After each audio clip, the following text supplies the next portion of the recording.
en esta palestra donde las voces se alzan y los caminos se bifurcan, donde el cristiano es romanista o testigo, o hay necios e insensatos, locos para contar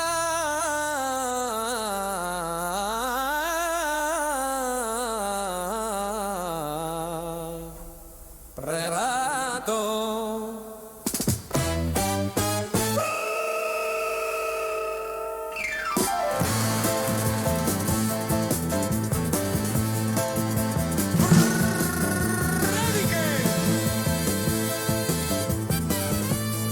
que sobrevuelan el Imperial y las 11 calvas. Cuervo y campaneros blancos.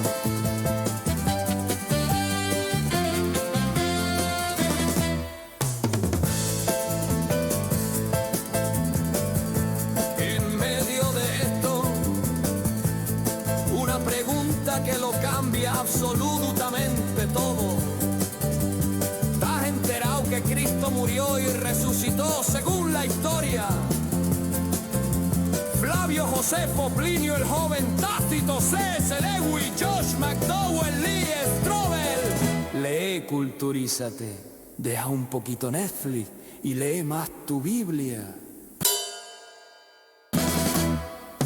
Porque, como dijo Isaías, ay de mí, que soy muerto. ¿Por qué? Soy hombre inmundo de labios y habito en medio de pueblo que tiene labios inmundos. Y he visto con mis ojos al Rey, el Señor de los ejércitos.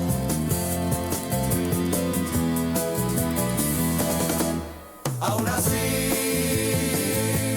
vive la vida, que vida solo hay una. Sí, vive la vida, pero como que hay un juicio con Dios, esperándote.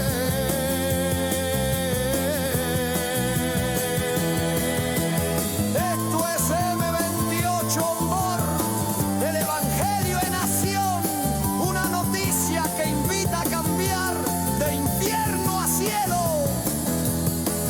No hay más.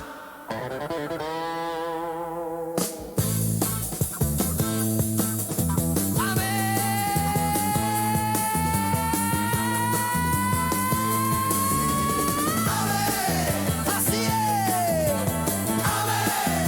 Verdad.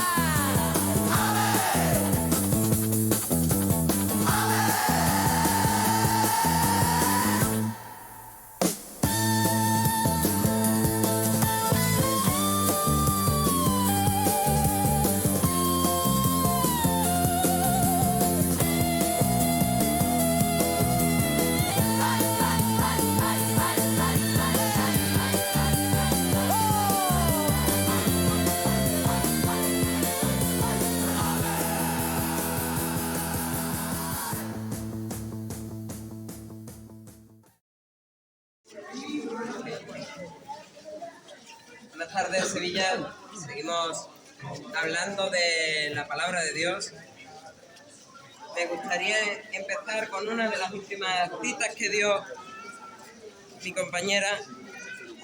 Dice el libro de Ezequiel, capítulo 3, versículo 17.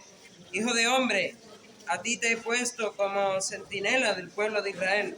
Por tanto, cuando oigas mi palabra, adviértele de mi parte al malvado. Estás condenado a muerte. Si tú no le hablas al malvado, ni le haces ver su mala conducta para que siga viviendo, ese malvado morirá por causa de su pecado. Pero yo te pediré cuentas de su muerte. En cambio, si tú se lo adviertes y él no se arrepiente de su maldad ni de su mala conducta, morirá por causa de su pecado, pero tú habrás salvado tu vida. Estamos aquí hablando de la palabra de Dios para que nadie tenga excusa en el día del juicio de que no ha escuchado la voz de Dios, de que no ha escuchado lo que Dios tiene que decir. de que ha pecado porque ha querido. Porque todavía, y 5 relojes pequeñitos y uno muy grande tenemos ahí, todavía es tiempo de volver a Dios. Todavía es tiempo de creer a Dios. Y el Señor Jesús dijo en el Evangelio de Juan, en el capítulo 5, entonces Jesús afirmó, ciertamente les aseguro que el Hijo no puede hacer nada por su propia cuenta, sino solamente lo que ve que su Padre hace. Porque cualquier cosa que hace el Padre, la hace también el Hijo. Pues el Padre ama al Hijo y le muestra todo lo que hace. Sí, y aún cosas más grandes que esta les mostrará, que los dejará a ustedes asombrados. Porque así como el Padre resucita a los muertos y les da vida, así también el Hijo da vida a quienes a Él le place. Además, el Padre no juzga a nadie, sino que todo juicio lo ha delegado en el Hijo, para que todos honren al Hijo como lo honran a Él. El que se niega a honrar al Hijo no honra al Padre que lo envió. Ciertamente les aseguro que el que oye mi palabra y cree al que me envió, tiene vida eterna, dice Jesús, y no será juzgado, sino que ha pasado de muerte a vida, de la muerte a la vida. Ciertamente les aseguro que ya viene la hora, y ha llegado ya, en que los muertos oirán la voz del Hijo de Dios, y los que la oigan vivirán. Porque así como el Padre tiene vida en sí mismo, así también le ha concedido al Hijo tener vida en sí mismo, y le ha dado autoridad para juzgar, puesto que es el Hijo del Hombre. No se asombren, dice Jesús, de esto, porque viene la hora en que todos los que están en los sepulcros oirán su voz y saldrán de allí. Los que han hecho el bien resucitarán para tener vida, pero los que han practicado el mal resucitarán para ser juzgados. Yo no puedo hacer nada por mi propia cuenta, juzgo solo según lo que oigo, y mi juicio es justo, pues no busco hacer mi propia voluntad, sino cumplir la voluntad del que me envió. Y vemos en este texto que Jesús da a conocer qué autoridad tenía. Y fíjate que con los fariseos no quiso decirles qué autoridad tenía, pero con sus discípulos, con las personas más humildes, con los más despreciados de la sociedad, Él les dijo qué autoridad tenía. Este texto dice la autoridad del Hijo. Y veamos rápidamente los primeros versículos. Respondió entonces Jesús y les dijo, de cierto os digo, de verdad, no puede el Hijo hacer nada por sí mismo, sino lo que ve hacer al Padre. Porque todo lo que el Padre hace, también lo hace el Hijo igualmente. Porque el Padre ama al Hijo y le muestra todas las cosas que Él hace. Y mayores obras que esta les mostrará, de modo que vosotros os maravilléis. Jesús puede hacer lo que el Padre Dios hace, lo que Dios el Padre hace. Y cosas mayores ha hecho, va a hacer y hará y seguirá haciendo. Pero nosotros no podemos. Jesús, como Dios encarnado, podía hacer cosas que para nosotros serían imposibles. Y veamos algunos ejemplos. Jesús en este mismo Evangelio de Juan y en este mismo capítulo 5 dice: algún tiempo después se celebraba una fiesta de los judíos y subió Jesús a Jerusalén. Había allí junto a la puerta de las ovejas un estanque rodeado de 5 pórticos, cuyo nombre en arameo es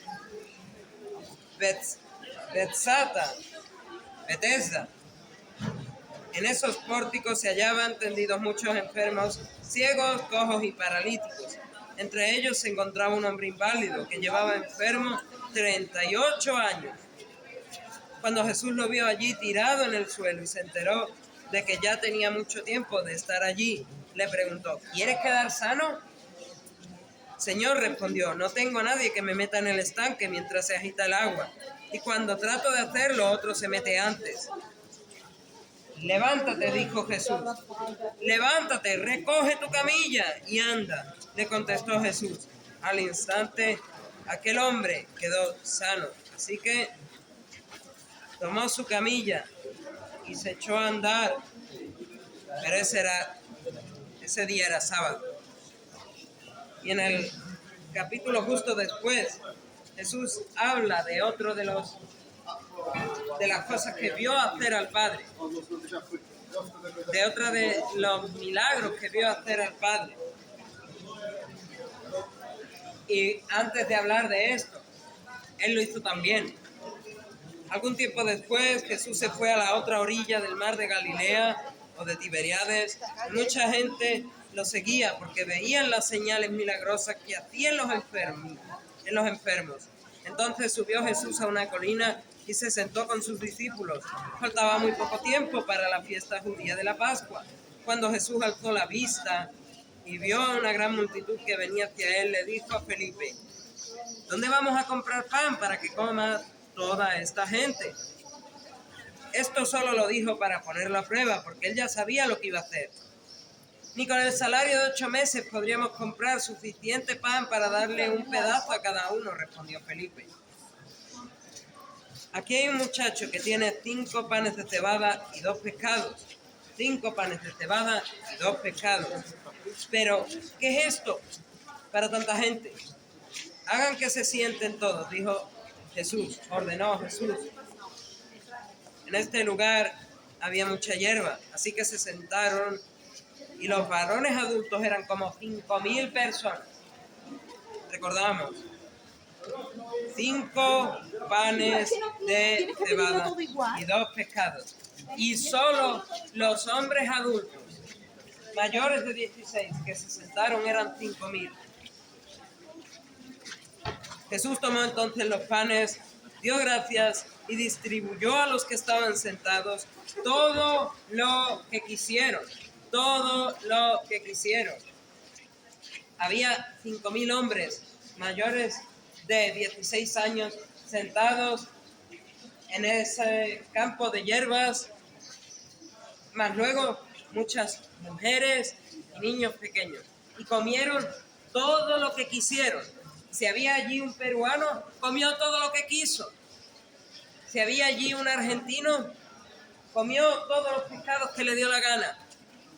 Si había allí un japonés que come menos, comió lo que quiso. Si había allí un pobrecito africano que no tiene mucho para comer, comió lo que quiso.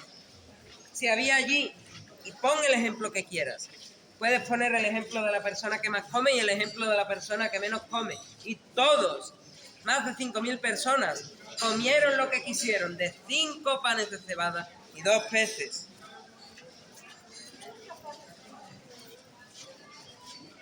Una vez que quedaron satisfechos, dijo a sus discípulos: recojan los pedazos que sobraron para que no se desperdicie nada.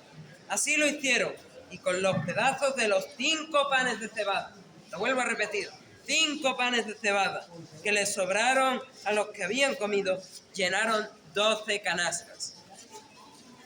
12 cestas de mimbre, como las de las señoras de antaño que podían pasear por esta calle. Cestas de mimbre, 12 enteras, con pedazos de los 5 panes de cebada que habían alimentado a más de 5.000 personas. Al ver la señal que Jesús había realizado, la gente comenzó a decir: en verdad, este es el profeta, el que ha de venir al mundo. Y más adelante dijo: ciertamente les aseguro que ustedes me buscan no porque han visto señales, sino porque comieron hasta llenarse, comieron pan hasta llenarse. Trabajen, pero no por la comida que es perecedera, sino por la que permanece para vida eterna, la cual les dará el Hijo del Hombre. Sobre este ha puesto Dios el Padre su sello de aprobación. Y dicen, ¿y qué señal harás para que la veamos y te creamos? ¿Qué puedes hacer?, insistieron ellos. Nuestros antepasados comieron el maná en el desierto, como está escrito, pan del cielo les dio a comer. Ciertamente les aseguro que no fue Moisés el que les dio a ustedes el pan del cielo, afirmó Jesús. El que da el verdadero pan del cielo es mi Padre. El pan de Dios es el que baja del cielo y da vida al mundo. Yo soy el pan de vida, declaró Jesús. El que a mí viene nunca pasará hambre, y el que en mí cree nunca más volverá a tener sed. Otro ejemplo de lo que Jesús vio hacer al Padre. Y una obra mayor hizo él. Pongo otro ejemplo. Esto es un paraguas, pero imaginemos que es una vara de madera. En tiempos antiguos, en tiempos del faraón de Egipto, Dios llamó a Moisés para liberar a su pueblo de Egipto. Habían salido después de las 10 plagas de la tierra de Egipto y en las orillas del Mar Rojo, cuando los egipcios, Dios había endurecido de nuevo el corazón de Faraón y fue con sus carros a perseguirles. Y ahí en las orillas del Mar Rojo fue la primera prueba de estos israelitas de salida de Egipto, que le dijeron a Moisés, pero perecemos, pero vienen los egipcios, pero nos van a destruir. ¿Por qué no nos habíamos quedado allí? Y Dios permitió que Moisés hiciese uno de los mayores milagros jamás conocidos por la historia de la humanidad. Un milagro que los dejó atónitos, hasta que se olvidaron, por supuesto. Levantó el bastón y dejó que Dios obrara el milagro. Golpeó el suelo con el bastón, lo levantó y dejó que Dios obrase el milagro. Y Dios separó las aguas del Mar Rojo y dejó a los israelitas pasar. Y cuando pasaron los carros del faraón, como cantamos en una de las muchas canciones, él echó a la mar los carros del faraón, cerró las aguas. Habían pasado los israelitas y cerró las aguas y quedaron destruidos. No puede el Hijo hacer nada por sí mismo, sino lo que ve hacer al Padre, porque todo lo que el Padre hace también lo hace el Hijo igualmente, porque el Padre le muestra todas las cosas que él hace y mayores obras que estas le mostrará, de modo que vosotros os maravilléis. Grandes y maravillosas son las obras de Dios, el Señor Todopoderoso. Pero nosotros no podemos. Y lo he leído antes en la profecía de Ezequiel. Si uno hace lo malo y ve lo que Dios ha hecho y le mostramos a Dios y le mostramos lo que Dios ha hecho en su lugar y no quiere arrepentirse, ese recibirá juicio y condenación por su cuenta y nosotros quedaremos libres. Dios no demandará su sangre de nosotros mismos, porque dice Dios en los versículos siguientes, 22, 23 y el 27, porque el Padre a nadie juzga, sino que todo el juicio dio al Hijo, para que todos honren al Hijo como honran al Padre. El que no honra al Hijo, no honra al Padre que le envió.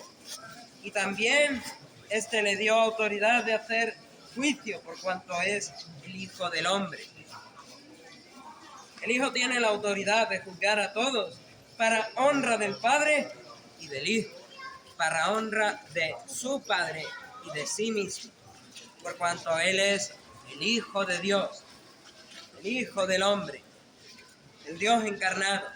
Jesús tiene toda la potestad de juzgarnos. ¿Y cómo va a ser este juicio?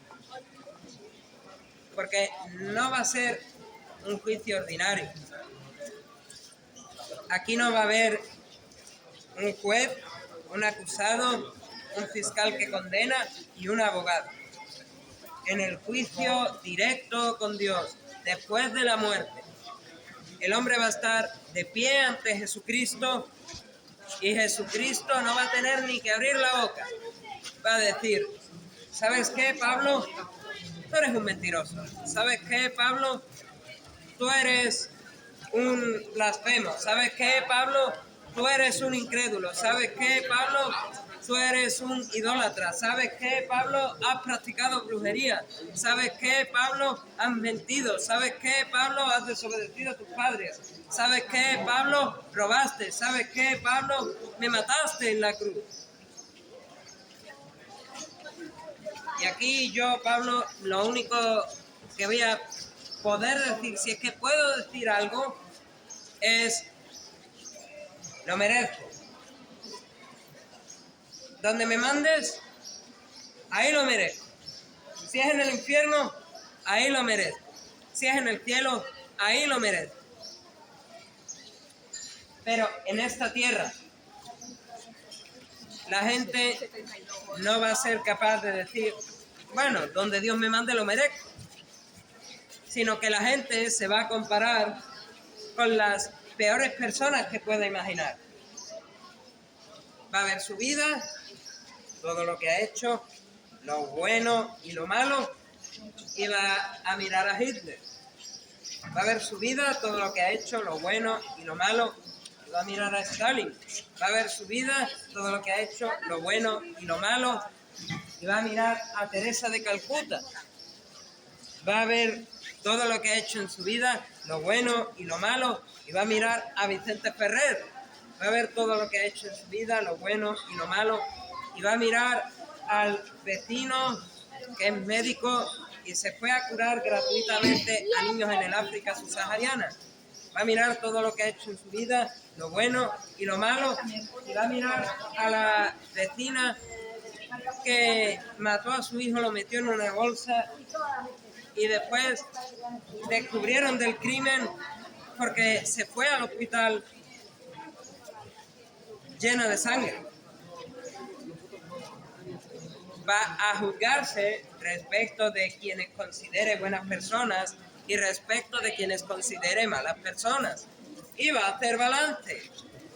Va a decir: bueno, no soy tan buena persona como Vicente Ferrer, no soy tan buena persona como la Madre Teresa de Calcuta, pero tampoco soy tan malo como Hitler, tampoco soy tan malo como Stalin. Un poco en la mitad. Quizás Dios no me condene. Como repito muchas veces, esto de pensar en balanzas no es otra cosa que haberse comido el cuentito de los paganos egipcios, de los neopaganos egipcios, que aún a día de hoy siguen leyendo el libro de los muertos, donde dice que en el día del juicio, delante del Dios de la muerte, habrá una balanza, una pluma y tu corazón. Y según que pese más, serás tirado de un precipicio y comido por un cocodrilo gigante si has sido mala persona. Eso es lo que en realidad está demostrando la gente cuando piensa de su propio juicio delante de Dios en términos de balanza. Está demostrando que cree en un juicio como el del libro de los muertos de los egipcios. Pero no es así, sino que llegamos al juicio de Dios. Aquí no hace falta que abramos nuestra boca. Somos encontrados culpables. Yo soy encontrado culpable por mentira. Soy encontrado culpable por robo. Soy encontrado culpable por desobediencia a los padres, por idolatría, por incredulidad, por orgullo, por brujería y por muchas otras cosas que no me daría tiempo a mencionar. Pero esto no se queda así. aún, como decía, hay tiempo de volver a Dios. Y por eso estamos aquí, para que volváis a Dios, para que podáis volver a Dios. Y también, ¿por qué no?, para nosotros deshacernos de esa demanda de sangre de parte de Dios. Dios nos demandaría vuestra sangre si no os hablamos de Dios, si no os pedimos que os reconciliéis con Dios, si no os decimos que si no creéis en el Hijo y lo que Él hizo en la cruz, no podréis ser salvos. Y es que hay una diferencia muy clara en este texto entre los versículos 21 y 26 y el 28 y el 29. Dice así Jesús: porque como el Padre levanta a los muertos y les da vida, así también el Hijo a los que quiere dar vida. De cierto os digo, el que oye mi palabra y cree al que me envió, tiene vida eterna y no vendrá a condenación, mas ha pasado de muerte a vida. Amén. Y termina este texto diciendo: no os maravilléis de esto, porque vendrá hora, vendrá tiempo, cuando todos los que están en los sepulcros oirán su voz, y los que hicieron lo bueno, o sea, nadie, los que hicieron lo bueno saldrán a resurrección de vida. Nadie saldrá a resurrección de vida, porque una sola mentira te hace incapaz de estar dentro de este grupo. Así es. Una sola mentira te hace incapaz de estar dentro del grupo de los buenos. Es decir, nadie en esta tierra, excepto Jesús, podrá salir a resurrección de vida. Entonces queda el otro grupo, más los que hicieron lo malo, aunque sea una sola mentira, a resurrección de condenación. Pero esto no se queda así, porque la diferencia es esta. Porque como el Padre levanta a los muertos y les da vida, así también el Hijo a los que quiere da vida. Es deseo de Jesús darte o no darte la vida. Es deseo de Jesús que tengas vida, y vida eterna y en abundancia. Porque de cierto os digo, el que oye mi palabra, dice Jesús, el que oye mi palabra y cree al que me envió, tiene vida eterna y no vendrá a condenación, mas ha pasado de muerte a vida. Termino. ¿Qué debemos hacer para recibir la vida que Jesús nos quiere dar? ¿Qué hizo Jesús para darnos esa vida? Respondamos estas preguntas. ¿Qué hizo Jesús para darnos la vida que quiere darnos? Él nació sin pecado, no como nosotros. Vivió una vida sin pecado, no como nosotros. Resistió las tentaciones todos y cada uno de los segundos de su vida, no como nosotros. Y después de esa vida perfecta, fue al Gólgota. Murió en esa cruz del Calvario. Fue sepultado y el tercer día resucitó. Todos esos milagros que he leído, todas esas acciones mayores que las que hacía el Padre, para que nos maravillemos que Jesús hacía. Y dice este Evangelio de Juan que Él haría. Todas esas simplemente eran para demostrar que Él era Dios, que Él era el Hijo de Dios, y que todo lo que Él decía y todo lo que Él iba a hacer era cierto, de principio hasta fin. Cuando Juan el Bautista le dijo: tú eres el Cordero de Dios que quita el pecado del mundo. Y Él después alimentó a los 5.000. Alimentar a los 5.000 era muestra de que de verdad Él era el Cordero de Dios que quita el pecado del mundo.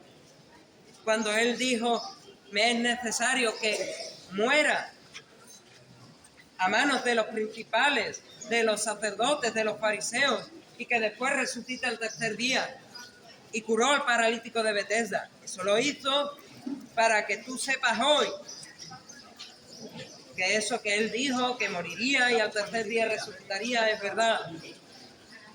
Cuando Él dijo: destruís este templo, pero en 3 días lo reedificaré, hablando de su cuerpo, Y él hizo más milagros. En el Evangelio de Juan tenemos un montón. Curó a ciegos, curó a paralíticos. Pedro pudo resucitar a una mujer en el nombre de Jesús. Él resucitó a la hija de Jairo. Él resucitó a la viuda, a la hija de Naín. Él lo estaba haciendo para que cuando dijo, destruís el templo y en 3 días lo resucito, destruís el cuerpo de Jesús clavándolo en la cruz y en 3 días lo reedifico, lo resucito, creáis que es así. Eso fue lo que hizo Jesús. ¿Qué hacemos ahora nosotros? ¿Qué hacemos ahora nosotros para aplicar todo eso? ¿Qué hacemos ahora nosotros para aplicar esta obra que Dios en su conjunto en la Trinidad ya planeó e hizo posible? Esta obra de la redención. ¿Qué hacemos nosotros? De cierto os digo, dice Jesús, verdaderamente podéis estar seguros de lo que os digo, dice Jesús. Viene la hora, y ahora es cuando los muertos oirán la voz del Hijo de Dios, y los que la oyeren vivirán, porque como el Padre tiene vida en sí mismo, así también ha dado al Hijo tener vida en sí mismo. El que cree a Dios y a Jesús, lo que Él hizo en esa cruz, muriendo por nuestros pecados, siendo sepultado y resucitando. El que cree en esa sangre, poderosa sangre que Jesús derramó en la cruz del Calvario, que es para remisión de pecados, y oye su voz, y no de cualquier manera, porque el autor de Hebreos dice, si oyeres hoy su voz, no endurezcas tu corazón. Dice Santiago que debemos de poner en práctica las palabras de Dios, que las oímos, por supuesto, debemos de ponerlas en práctica. Por eso el que cree en el Hijo,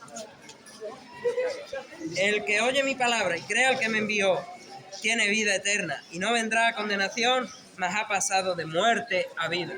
El que cree en el Hijo y se arrepiente de sus pecados, no verá la condenación, ha pasado de muerte a vida. Lo que queremos es que os reconciliéis con Dios, que hagáis las paces con Dios, y para eso solo podéis hacer una cosa. Y aquí no hay religión, aquí no hay tradición, aquí no hay obras que valgan. Creer en el Hijo, creer en lo que el Hijo hizo y arrepentirse de los pecados, como una muestra más que suficiente de nuestra fe. Porque Juan el Bautista dijo, haced frutos dignos de arrepentimiento, mostrad que habéis creído. Si hoy creyeres en el Señor Jesús como el Salvador de tu alma y el Señor de tu corazón, si hoy creyeres en el Señor Jesús como aquel que murió en la cruz, derramando su sangre por nuestros pecados, por tus pecados, amigos, por los míos, por los de ella, que fue sepultado y que resucitó al 3er día, tienes la vida eterna, no verás la condenación, resucitarás para vida eterna, has pasado de muerte a vida, has recibido la salvación que no merecías, he recibido la salvación que no merecía, hemos recibido el cielo, definitivamente hemos recibido el cielo, con seguridad absoluta, y le podemos dar a Dios toda la gloria, toda la honra y toda la alabanza que solo Él merece. A Él sea la gloria. Amén.